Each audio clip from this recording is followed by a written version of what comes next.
আসসালামু আলাইকুম।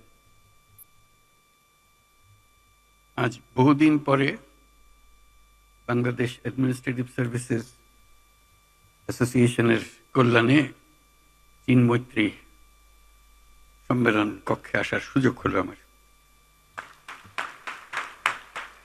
তাদেরকে আমি আন্তরিক ধন্যবাদ জানাই। যখন আসতাম সেই আমলে একটা জিনিস খুব পীড়া দিত, এই হলে যখন আলাপ হয় তার প্রতিধ্বনি হয় সাংঘাতিক। ওটা বহাল আছে, এটার পরিবর্তন হয়নি, এখনো সেই প্রতিধ্বনি হয়ে যাচ্ছে।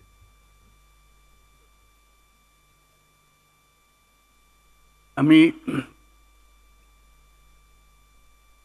আজকে খুশি এই জন্যই আপনাদের আমন্ত্রণে যে আপনারা সপরিবারে এসছেন। পরিবারের সঙ্গে দেখা হওয়ার আমাদের খুব একটা সুযোগ হয় না, শুধু আপনাদের সঙ্গে দেখা হয়। এখন আজকে সপরিবারে এসছেন বলে অ্যাডমিনিস্ট্রেটিভ সার্ভিসের যারা জড়িত আছেন তাদের পরিবারের সঙ্গে দেখা করার সুযোগ হলো। তাদেরকে আমি অভিনন্দন জানাচ্ছি, ধন্যবাদ জানাচ্ছি। এই হলের কথা মনে করতে গিয়ে আরেকটা কথা মনে পড়ল। বহুকাল আগে 1987 সনে আমাকে একটা সম্মেলনে ডাকা হয়েছিল। সেখানে একটা প্রবন্ধ পাঠ করেছিলাম। তার শিরোনাম ছিল গ্রোয়িং আপ উইথ জায়ান্টস। লোকে প্রথমে একটু চিন্তিত ছিল, এটা কি হলো, জায়ান্ট কোথায়? আমি যেটা ব্যাখ্যা করলাম যে আমাদের বাংলাদেশের একটা সুবর্ণ সুযোগ, আমরা যে জাতি হিসেবে আমাদের যে অবস্থান, একটা চমৎকার অবস্থান। দুই পাশে দুই মহাশক্তি আমাদের, ভারত আর চীন। তারা দ্রুত গতিতে এগিয়ে যাবে। আমরা যেহেতু মাঝখানে আছি, আমাদেরকে ফেলে যেতে পারবে না। তাদের বাতাসে আমরা উঠতে থাকব। সেই থেকেই আমার বদ্ধমূল ধারণা বাংলাদেশের ভবিষ্যৎ অতি চমৎকার, তার অবস্থানের কারণে। তখন দুই জায়ান্টের কথা বলেছিলাম, দুই মহাশক্তি। এখন আর দুই মহাশক্তির কথা বলি একই সঙ্গে, 4 মহাশক্তি। আমাদের কি অপূর্ব সুযোগ! আমাদের সামনেই বিস্তীর্ণ মহাসাগর, আমাদের উপকূল ভূমি, সাগরের সঙ্গে আমাদের লাগোয়া উপকূল। এই একটা মস্ত বড় সুযোগ। পৃথিবীর দরজা আমাদের সামনে খোলা। আমরা দিন ব্যবহার করতে জানিনি। এখন যে মুহূর্তে এটার ব্যবহার শুরু করব, আমাদের অর্থনীতিকে লোহার দড়ি দিয়ে বেঁধে রাখলে ওর বেঁধে রাখতে পারবে না।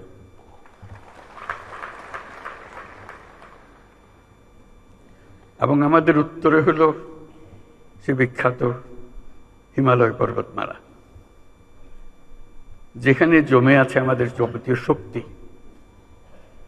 Hydro power.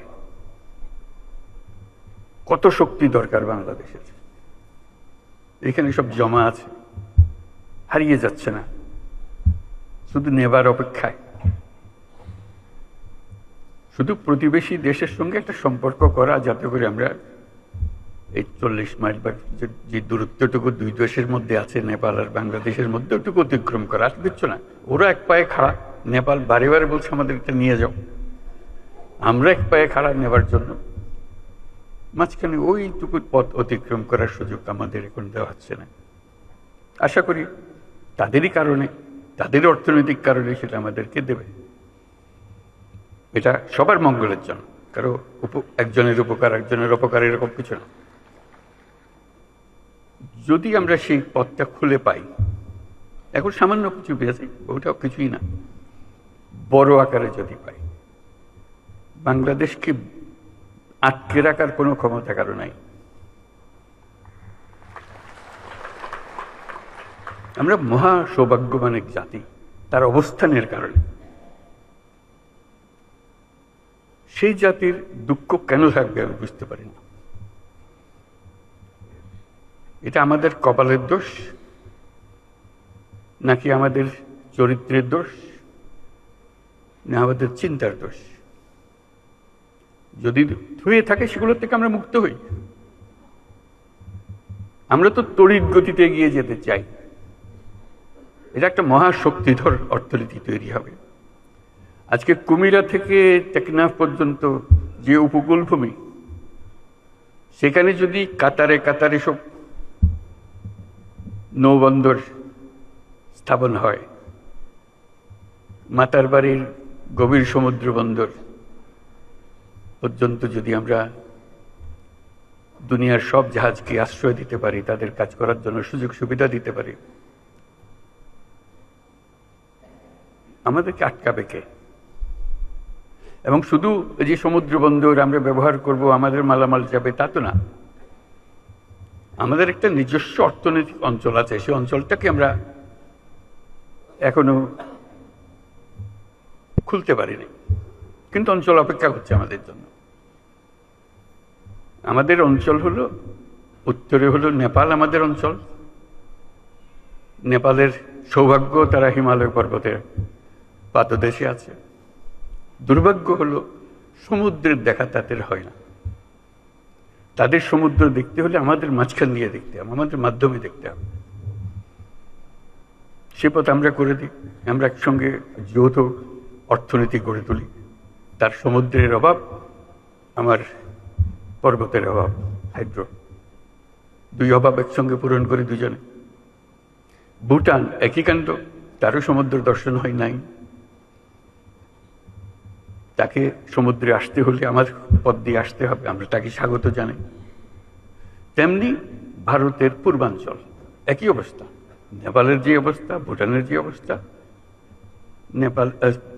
ভারতের সেভেন সিস্টারের একই অবস্থা।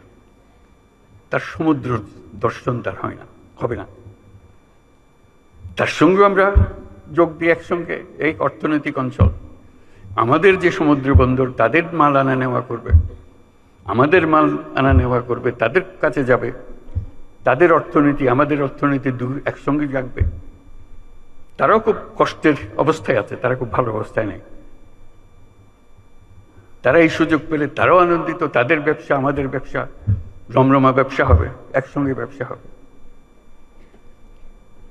এগুলো বললাম এই জন্য, আমরা ভবিষ্যৎ সম্বন্ধে অনেকে হতাশায় ভুগি। হতাশার তো কারণ নাই, এটা আনন্দের বিষয়। আমাদের যেই অবস্থান, যে সুযোগ সুবিধা, শুধু সেগুলোকে আহরণ করা, কাজে লাগানো। প্রক্রিয়া শুরু হয়েছে, এই প্রক্রিয়াকে জোরদার করা, যাতে করে আমরা এই অর্থনৈতিক অঞ্চল গড়ে তুলতে পারি। মালামাল সোজা চলে যাবে নেপালে, সোজা চলে যাবে ভুটানে, সোজা চলে যাবে সেভেন সিস্টার্সে।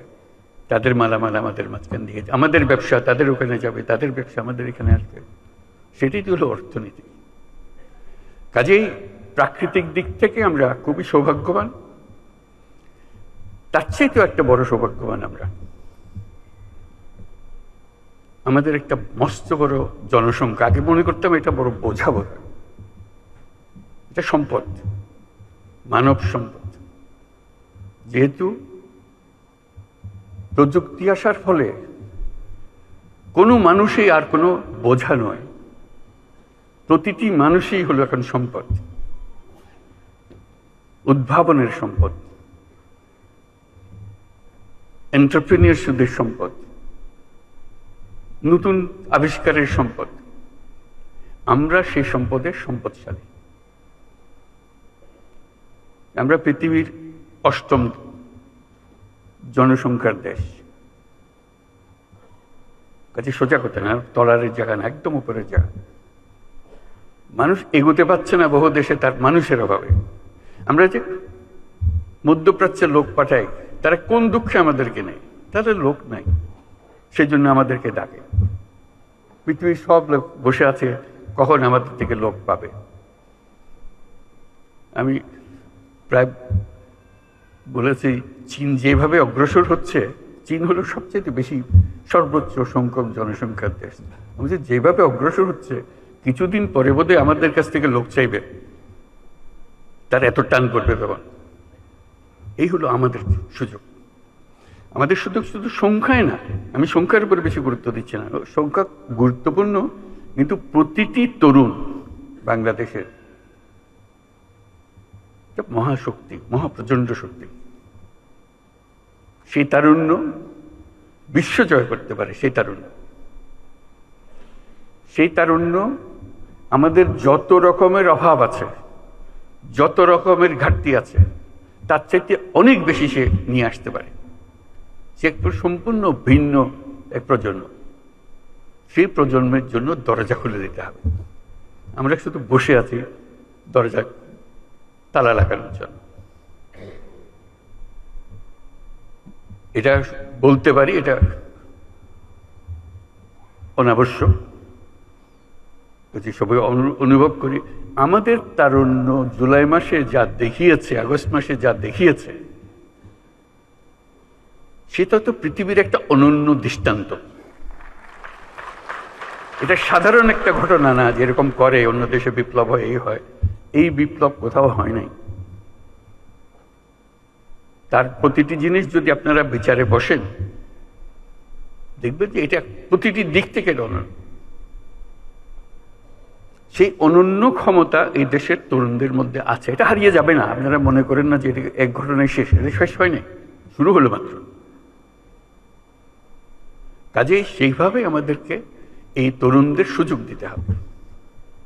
আমরা সুযোগ আছে, নিতে চাচ্ছি না। আমি ছোট্ট একটা উদাহরণ দেব, ব্যক্তিগত উদাহরণ। ডাক্তাররা আমাদের কাছে আক্ষেপ করে, হাসপাতালের আক্ষেপ করে, যখন আমরা বলি আপনারা কেরালা থেকে কেন নার্স আনেন, বল দেশে নার্স নাই। ডাক্তাররা আমাদেরকে বলে আমাদের এমন স্বাস্থ্য ব্যবস্থা, এখানে প্রতিজন নার্সের বিপরীতে আমাদের 3 জন ডাক্তার আছে। রেশিও হলো 1:3, একজন নার্স 3 জন ডাক্তার। পৃথিবীর মানুষ হা হয়ে যায় কথা শুনে। কেন হওয়ার ছিল উল্টাটা, একজন ডাক্তারের পেছনে 3 জন নার্স অন্তত। নার্স তো চালায় সবকিছু, ডাক্তার সিদ্ধান্ত দেয়। এখন সেই সিদ্ধান্ত কাকে দেবে? আপনার যদি নার্সই না থাকে, বলে যে না আমাদের তো নার্সিং কলেজ আছে, আপনি ঘুরে দেখুন সেটার কোয়ালিটি। কাজে এইটা দিয়ে আমাদের কোনো কাজ হচ্ছে না। তো খুব দুঃখ পেয়ে মনে করলাম যে আমরা নিজেরা একটা ছোট্ট নার্সিং কলেজ করি না কেন। করলাম গ্লাসগো ক্যালিডোনিয়ান ইউনিভার্সিটির সহায়তায়। যেহেতু সেই ইউনিভার্সিটি আমি চ্যান্সেলর, কাজে আমার কথা সে ফেলে দিতে পারছে না যে আমাকে সাহায্য করতে হবে, আমি একটা নার্সিং কলেজ করব বাংলাদেশে। পুরোপুরি সাহায্যতা করলাম এবং চমৎকার একটা নার্সিং কলেজ তৈরি হলো। মাত্র 40 জন মেয়ে নিয়ে আমরা শুরু করেছিলাম, গ্রামীণ ব্যাংকের মেয়ে, পরিবারের মেয়ে, যাতে গরিব ঘরের মেয়ে। আমরা নার্সি যখন বানাবো অন্যদের দেবো কেন, গরিব ঘরের মেয়েদের দেবো। সে ইংরেজির একটা অক্ষর সে বলতে পারে না, কোনো রকমের লেখাপড়া শিখেছে, আমরা তাকে দিলাম। তার নার্সিং ডিগ্রি পাওয়ার আগেই তার টুকুর ইংরেজি, আন্তর্জাতিক মজলিস এসে বক্তৃতা করে, তার ভবিষ্যৎ কী রেখে সেগুলো নিয়ে কথা বলে। আজকে সেই নার্সিং কলেজ বড় কলেজে পরিণত হয়েছে। আমার বিষয়টা হলো বড় কলেজ হওয়ার বিষয়। হঠাৎ দেখি নানা দেশ থেকে লোকজন আসে। বিশেষ করে প্রথম যেটা ধাক্কা লাগলো সেটা হলো ইউকে থেকে, যুক্তরাজ্য থেকে ডেলিগেশন আসলো, রিক্রুটার আসলো, বললো যে আপনাদের এই নার্সিং কলেজে যত ছাত্রী পাশ করে, গ্র্যাজুয়েশনে যত থাকে, আমরা সবাইকে যুক্তরাজ্যে নিয়ে যাব। আপনাদেরকে অফার দিলাম, আপনারা কি কি চান সব আমাদেরকে বলেন, আমরা সেটা পরিপূর্ণ করব। আমি অবাক হয়ে গেলাম, আমরা তো যুক্তরাজ্যে পাঠানোর জন্য নার্স বানাচ্ছি না এখানে। তবু বুঝতে চেষ্টা করলাম, বলে আমাদের নার্সের ভীষণ অভাব, যেখান থেকে বাড়ি আমাদের উপর হুকুম হয়েছে নার্স জোগাড় করতে হবে এবং আমাদের তালিকায় আপনাদের নামও আছে। তা আমরা আপনাদের কাছে এসেছি, আপনাদের এন্টায়ার ক্লাস, আমাদের আর কোনো পরীক্ষা দিতে হবে না, কিছু দিতে হবে না, শুধু আপনারা সার্টিফিকেট দেবেন, আমরা নিয়ে যাব। তা আমি তাদের কাছে বিনয়ের সুরে বললাম যে এটা আমাদের দেশের জন্য করেছি, আমরা তো দিয়ে দেবো না এদেরকে, এই দেশের কাজ করার জন্য দেবো, তবে আমাদের শুধু নিজেদের পরীক্ষা করার জন্য 2 জন কি 3 জন দেবো, যাতে আমরা দেখি ওরা কিরকম কাজ করে, আপনাদের পাল্লায় এরা উঁচু স্তরে না নিচু স্তরে, কোন স্তরে। বলছি না, সেটা পরীক্ষা করতে হবে না, সেই পরীক্ষা আমরা ইতিমধ্যে করে ফেলেছি, যা যা আমাদের দরকার আপনারা যত চান দিতে পারেন। তা আমি সবিনয়ে বললাম যে এই 2 জন 3 জনের বেশি আমরা দেবো না, এখন ভবিষ্যতে যদি আমাদের সামর্থ্য হয়। তো এটাতে খুব আনন্দ উপভোগ করলাম যে আমরা যেটা বাংলাদেশের জন্য করছি সেটা ইউকে তো তার একটা ডিমান্ড আছে, চাহিদা আছে, আমরা দরখাস্ত নিয়ে ঘুরছি না, তারা আমাদের কাছে আসছে। কিছুদিন পরে দেখি জাপান থেকে আরেক ডেলিগেশন, তারা আমাদের নার্স চায়, সবাইকে চায়। বলছি শুধু আমাদের একটা শর্ত, জাপানি ভাষাটা আমরা শিখিয়ে দেবো তাদেরকে, এই সুযোগটা আমাদেরকে দিতে হবে, এবং খুব সিম্পল জাপানি ভাষা, কোনো কঠিন জিনিস না, তারা লেখাপড়ার সঙ্গে সঙ্গে এটা শিখে যাবে, আমরা সেই ব্যবস্থা আমাদের হাতে। একই জবাব দিলাম, ধন্যবাদ দিলাম। আমি সবিস্তারে এটা বললাম এই জন্য, আমরা অনেক বিশ্ববিদ্যালয় করি বাংলাদেশে, কথায় কথায় বিশ্ববিদ্যালয় খুলে ফেলছি আমরা। এত বিশ্ববিদ্যালয় যখন আছে, বিশ্ববিদ্যালয়ের সঙ্গে এক একটা করে নার্সিং কলেজ যোগ করে দেন, অন্তত মেয়েগুলো ছেলেগুলো যারা শিখবে দেশেরও কাজে লাগবে, সঙ্গে সঙ্গে আন্তর্জাতিক ক্ষেত্রে এই চাহিদা কোনোদিন মেটাতে পারবে না কেউ। আমরা যত নার্স বানাতে পারি, অফুরন্ত চাহিদা। তাও চিন্তাটা কিসের আমাদের? আমাদের চিন্তার দোষ, কপালের দোষ, তা না হলে আমরা পারছি না করা, অন্তত আদর করে নিয়ে যেতে চাচ্ছি। তারপরে দেখলাম আরেক চাহিদা, এই আমাদের এই ছোট জায়গাতেই, ছোট কাজের মধ্যে কেয়ার গিভার, আপনারা সবাই জানেন, কিচ্ছু না, 6 মাসের ট্রেনিং। 6 মাসের ট্রেনিং দিলে জাপান হাজারে হাজারে নিয়ে যাবে, ইউরোপ হাজারে হাজারে নিয়ে যাবে, শুধু 6 মাসের ট্রেনিং। আমরা পারছি না কেন? আমরা স্বাস্থ্য মন্ত্রণালয় এমন এক জিনিস বানিয়েছি যেটা যখনই বসে সবার দুঃখে ভরে যায়, কিভাবে সিস্টেমটা চলছে বা চলছে না। আপনারাও দুঃখ করেন, আমরাও দুঃখ করি, কাঠামোগতভাবে এমন এক জিনিস, এটা বুঝতে পারি না এটার থেকে উদ্ধারের উপায় কি। কাজে আমাদের জগৎটা, আমাদের সামনে বিশাল জগৎ, শুধু আমাদের সিদ্ধান্ত এবং আমাদের কর্মসূচিগুলো ঠিক করার অপেক্ষায়। এই যে এত বড় সুযোগ আমাদের আছে এবং এগুলো বাস্তবায়ন হবে, এটা নিয়ে আমার চিন্তা নেই। এই তারুণ্য আমাদের আছে, এই মেয়েরাও আছে আমাদের, এই প্রাকৃতিক সুযোগগুলো আমাদের আছে। আমাদের সবচেয়ে বড় সমস্যা দুর্নীতি, সব শেষ করে দিয়েছে। স্বাস্থ্য মন্ত্রণালয়ের একটা কথা শুধু বললাম, একটা উদাহরণ, এই উদাহরণ সর্বত্র। যে কোনো পরীক্ষায় আপনারা দেখবেন বাংলাদেশ দুর্নীতির তালিকায় সর্বনিম্ন। সততা বলে আমাদের আর কোনো জিনিস নাই, শৃঙ্খলা বলতে আমাদের আর কোনো জিনিস নাই। কাজে এই দুর্নীতি থেকে বাইর না হলে এই কোনোটাই হবে না। আমরা আজকে অ্যাডমিনিস্ট্রেটিভ সার্ভিসেসের সমিতির সম্মেলনে এসেছি। কাজে এই দুর্নীতি কোথায় আছে, কিভাবে আছে, তাদের অজানা নয়। এবং এটা ছাড়া, এটার থেকে উদ্ধার পাওয়া ছাড়া বাংলাদেশের কোনো গতি নাই। এটার থেকে বের হতেই হবে আমাদের। আর সব কথা আপনি বাদ রেখে দেন, আমরা সব বুঝি, এটার থেকে বেরোতে হবে। এটার থেকে আমরা কেউ মুক্ত হতে পারছি না, এমন গভীরে ঢুকে গেছে এটা। এবং আমরা যত বক্তৃতাই করি, এটা অসার বক্তৃতা। যদি না ওই স্কেলে আমরা একটা সৎ জাতি হিসেবে নিজেকে প্রতিষ্ঠিত করতে না পারি। তা আমরা অল্প সময়ের জন্য অন্তর্বর্তী সরকারের মধ্যে আছি। দুর্নীতির কতটুকু সমাধান দিতে পারবো জানি না, তবে আসাম থেকে আমরা একটা চেষ্টা করছি, দেখেছি অতীতেও চেষ্টা হয়েছে এটা, কিন্তু কাগজে পত্রের চেষ্টার মতো রয়ে গেছে, এটা কাজে লাগেনি। একটা চেষ্টা আজকে সকালেও বলছিলাম, সেটা এটা হচ্ছে অনলাইন সার্ভিস। সব তৈরি আছে, কাজে লাগাতে পারছে না। নানা রকমের ব্যাখ্যা আসে কেন এটা কাজে লাগাতে পারছে না। যে লোক যায় অনলাইন সার্ভিস ট্যাক্সটা দেওয়ার জন্য, বলছে সার্ভার ডাউন হয়ে গেছে। সুন্দর সুন্দর ব্যাখ্যা, অর্থাৎ আপনাকে সে দেবে না, সে সার্ভার ডাউন। আরেক জায়গায় আরেক ব্যাখ্যা দেবে না, ভূমি মন্ত্রণালয় তার সব কিছু রেডি আছে।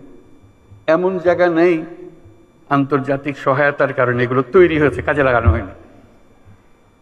আন্তর্জাতিক সম্প্রদায় চাই আমরা দুর্নীতিমুক্ত হই, কারণ দুর্নীতিমুক্ত না হওয়া পর্যন্ত আমার সঙ্গে ব্যবসা বাণিজ্য কিছুই চলছে না। তারাও চায় আমাদের সঙ্গে ব্যবসা বাণিজ্য করে তাদের লাভের জন্য, কিন্তু আমরা তাদেরকে সুযোগ দিতে চাই না। আমরা ব্যক্তিগত সুযোগ নিয়ে ব্যস্ত আছি, জাতির সুযোগের জন্য আমরা মোটেই চিন্তিত না। আমাদের সেই চিন্তা পাল্টাতে হবে। কাজে অনুরোধ, আজকে যারা সরকারের কার্যক্রমে আছেন, কিন্তু সরকারটা হলো গোড়া, দুর্নীতির গোড়া হলো সরকার, সেখান থেকে সরকার বিস্তৃত হয়। কাজে এই সরকার যদি দেশের উপকারে আসতে চায়, তাহলে এটার থেকে আমাদেরকে মুক্তি দিতে হবে। সে আবেদন আজকে করব যে আমরা থাকা অবস্থায় আমরা যেন প্রতিটি ক্ষেত্রে অনলাইন সার্ভিস যেগুলো তৈরি আছে, ভবিষ্যতে তৈরি হবে সেগুলোর কথা বলছি, যেগুলো তৈরি আছে এটা 100% আমরা ইমপ্লিমেন্ট করে যেতে পারি।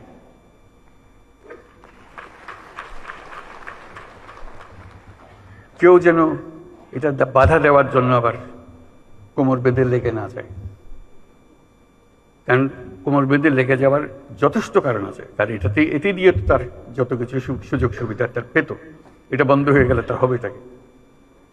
সে নানা ব্যাখ্যা দেবে, নানা ব্যাখ্যার কোনো অন্ত নাই, এগুলোর নানা ব্যাখ্যা দেবে যে এটা থেকে মুক্তি পাওয়ার জন্য। আমরা তাদেরকে মুক্তি দিতে চাই না। আজকে সকালের মিটিংয়ে যেটা বলছিলাম, যে জেলা, যেহেতু ডিসি সাহেবদের সঙ্গে আলাপ করছিলাম, যে জেলাগুলোকে এখন আমরা স্কুলের রেজাল্টের মতো ফার্স্ট, সেকেন্ড, থার্ড, ফোর্থ করবো। কে ফার্স্ট হলো, কে সেকেন্ড হলো, প্রতি মাসে সেটা আমরা ফলাফল প্রকাশ করব।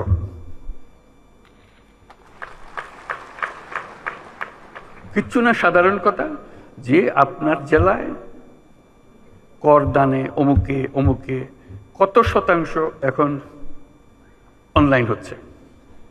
শুরুতে কম হবে, 5% হবে, সেকেন্ড 20% হবে, 15% হবে, হোক, আমরা সেটা করি। সামনের মাসে কি হবে সেটার জন্য, এটা কি তার থেকে আর বাড়লো নাকি ওইখানে রয়ে গেল? মজার বিষয় হলো, যখনই আপনি র্যাঙ্কিং করেন, কেউ না কেউ দেখবে যে উপরে চলে গেছে। এটি হলো মজা। কাউকে ওর শাস্তি দেওয়ার কিছু নেই, যে কম আছে তারা শাস্তি দেওয়ার কথা, যে ভালো করছে তাকে বাহবা দেওয়া,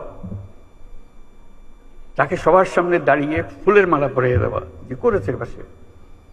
তখন আরেকজনের মনে ঈর্ষা জাগে, ওর থেকে আমি অনেক ভালো করতে পারি, আমি করবে, আবার দেখিয়ে দেবো কি করে করতে হয়। ওই দেখিয়ে দেবার মেজাজটা যেন আমরা অর্জন করতে পারি। ওই র্যাঙ্কিং প্রতি মাসে আমরা এটা ফলাফল প্রকাশ করতে চাই।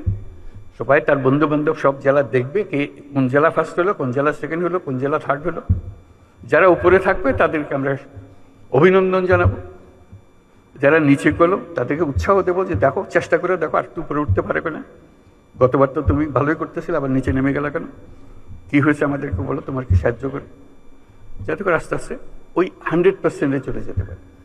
অর্থাৎ আমার জেলায় যে কোনো জায়গায় যেখানে আমার অনলাইনের সিস্টেম আমাকে দেওয়া হয়েছে, আমি 100% এটা ইমপ্লিমেন্ট করেছি। এই প্রতিজ্ঞা আমরা আজকের সবাই নিয়ে নিলাম। এটা শুধু আমার অনুরোধ, আমরা থাকতে থাকতে করে ফেলে, যেহেতু আমাদেরও একটা আগ্রহ আছে জিনিসটা করে যাওয়ার, আপনাদেরও নিশ্চয়ই আগ্রহ আছে দেশের এই বড় কাজটা করে যাওয়ার। কারণ এটা হলো লোহার ফটক, এটা এটা অতিক্রম না করলে উন্নতি বলেন কি বলেন কিচ্ছু আসবে না, কিচ্ছু হবে না। সম্মান উন্নতি যাই কিছু বলেন কিচ্ছু হবে না। এটা ভদ্র লোকের সংসারের মতো হতে হবে, যে আমরা দুর্নীতিমুক্ত জাতি। সিঙ্গাপুরের মতো দেশ যদি দুর্নীতিমুক্ত হয়, আমার পাশের দেশ, আমাদের কি কি আছে, করতে পারবো না। আমরা পারবো যদি আমরা সবাই মিলে এই কাজটা, আর কিচ্ছু না, শুধু একটা জিনিস বলতেছি, আর বহু জিনিস আছে, বহু কাজ আছে যেখানে দুর্নীতিতে ডুবে আছে। আমরা শুধু একটা জিনিস, অন্যগুলো চেষ্টা করব কিন্তু হয়তো পরিষ্কারভাবে ধরতে পারবো না কোথায় কি হচ্ছে, কিন্তু এটাতে আমরা পারবো। এটাতে শুধু অনলাইন সার্ভিসটা প্রোভাইড করা, এটাতে সফল হলে দেখবে যে আরো উৎসব আসবে। বহু রকমের বুদ্ধি আছে, দুর্নীতি কেবল আমাদের দেশে না। এবার জাতিসংঘের বৈঠকে যখন আলাপ করছি, তখন এক বৈঠকে ইউরোপিয়ান ইউনিয়নের যিনি প্রেসিডেন্ট উর্সুলা, তার সঙ্গে আলাপ করতেছিলাম। বললাম যে আমরা দুর্নীতিতে সাংঘাতিক অবস্থায় আছি, আমাদেরকে সাহায্য করতে হবে, কিভাবে আমরা দুর্নীতি থেকে মুক্ত হব, কি কি মেকানিজম আছে, কি কি টেকনোলজি আছে যেগুলো আমাদেরকে দেখিয়ে দিতে হবে। উনি হাসলেন, বলে সমস্যা তো শুধু একা তোমার না। আমি যে কেন? বলে এই সমস্যা তো আমাদের ইউরোপিয়ান ইউনিয়নেরও। আমি খুব অবাক হলাম, আমাদের সমস্যা কোথায় আর ইউরোপিয়ান ইউনিয়নের সমস্যা কোথায়? উনি বলে যে দেখো তো, আমাদের বিরাট অসংখ্য দেশ, 27টা দেশ। এই 27টা দেশ যখন আমরা তাদেরকে প্রথম ইউরোপিয়ান ইউনিয়ন শুরু করে একজন একজন করে নিতে হচ্ছে, ঢুকাতে হচ্ছে, এবং আমাদের প্রথম প্রতিজ্ঞা হলো ধুয়ে মুছে পরিষ্কার না হওয়া পর্যন্ত ওইটাকে আমরা ইউরোপিয়ান ইউনিয়নে ঢুকাবো না। এখন যেদিকে যাই সব ভর্তি, দুর্নীতিতে ভর্তি। কাজে আমাদের ধোয়া মোছার কাজ করতে গেছে। এবার জঘন্য রকমের দুর্নীতিতে ভর্তি, তাকেও আমরা সাফ সুতরা করে ইউরোপিয়ান ইউনিয়নে নিয়ে এসেছি। এখন আমরা সবাই দুর্নীতিমুক্ত। ইউরোপিয়ানের সদস্য হওয়া মানে হলো দুর্নীতিমুক্ত, এটা আমরা নিশ্চিত। কাজে তোমরা যত রকমই করে থাকো, যত দুর্নীতি বলো, আমাদের সব জানা, আমরা তোমাদের সাহায্য করতে পারবো। আমি তার খুব আশান্বিত করলাম, আমি খুব আশান্বিত হলাম তার কথা শুনে। বললাম যে তুমি আমাকে উৎসাহিত করলে, এটা লেটস ডু ইট টুগেদার, আমাদের একটু সাহায্য করে। উনি বলে তোমার যা লাগে, আমার ব্যক্তিগত প্রতিজ্ঞা রইল, আমি উইল সাপোর্ট ইউ। এটা বললাম ওনার সাপোর্টের বিষয় না, দুর্নীতি থেকে মানুষ বের হয়ে এসছে, এটা সম্ভব, এটা অসম্ভব কিছু না, এটা বলার জন্য শুধু চেষ্টার দরকার, শুধু আমাদের প্রতিজ্ঞার দরকার যে আমরা এটা করব। এটা ছাড়া আমরা যত মিষ্টি কথাই বলি, সব অসার। দুর্নীতি থেকে আমাদের বের হতে হবে, এবং শীঘ্রই হতে হবে। অপেক্ষা করলে হবে না। অপেক্ষা করলে এই আমাদের সমুদ্রও কোনো কাজে লাগবে না, আমাদের পর্বতও কোনো কাজে লাগবে না। আমাদের তরুণদেরকে আমরা জাহান্নামে ফেলে দিলাম, তারা কোন জাহান্নামে চলে আসলো, এটা কারো মুক্তি পাবে না। এই দুর্নীতি যে কত রকম, আমি শুধু দিয়ে একটা বিষয় সম্প্রতি অভিজ্ঞতা অর্জন করেছি বলে বলছি। ইউরোপ, আরব আমিরাতে গেলাম, সংযুক্ত আরব আমিরাত। আমাদের লোকের কাহিনী বর্ণনা করছিল তাদের অফিসে, বলছে আমরা তোমাদের কোনো ডকুমেন্ট আমরা বিশ্বাস করতে পারি না, এত ভুয়া। কাজের লোক হয়তো সে, কিন্তু সে সার্টিফিকেট নিয়ে এসছে মেডিকেল ডক্টরের সার্টিফিকেট। জলজন্ত আমরা দেখতেছি ডাক্তার হতেই পারে না, দেখা হচ্ছে ডাক্তার না সে, কিন্তু সার্টিফিকেট নিয়ে এসছে ডাক্তারের সার্টিফিকেট। ওই ডাক্তারের সার্টিফিকেট নিয়ে চাকরি নিয়ে এখানে এসছে। আমরা কতটা বাছাই করবো? আমরা লজ্জায় মাথা হেঁট হয়ে যায় যে আমরা এটা কিছুই করতে পারতেছি না। আমরা চাকরি চাই, কিন্তু পরিষ্কারভাবে চাই। এরকম ভুয়া একজন যে চাকরি দিচ্ছে, তাকে আমি নিজেকে ডাক্তার বলে পরিচয় দিয়ে গেলাম, আসলে শেষ পর্যন্ত গিয়ে চাকরি দিব কোথাও, শুধু এখানে পার হওয়ার জন্য ডাক্তারের সার্টিফিকেট তার দরকার হয়েছে। এবং আমরা কেউ না কেউ তাকে এই সার্টিফিকেট দিচ্ছি, নিশ্চয়ই অর্থের বিনিময়ে দিচ্ছি। এবং এখানে বহু আছে, সেটা এজেন্ট আছে, সেই জোগাড় করে দেয়। শুধু একটা এজেন্ট না, এরকম বহু এজেন্ট আছে। এবং এইভাবে আমাদের বহু মেয়ে মধ্যপ্রাচ্যে হারিয়ে যাচ্ছে, নিয়ে গেছে, কিসের মধ্যে ফেলে দিয়ে আসছে কেউ জানে না। হিউম্যান ট্রাফিকিং এর কি বিষয়, বিভৎস বিষয়।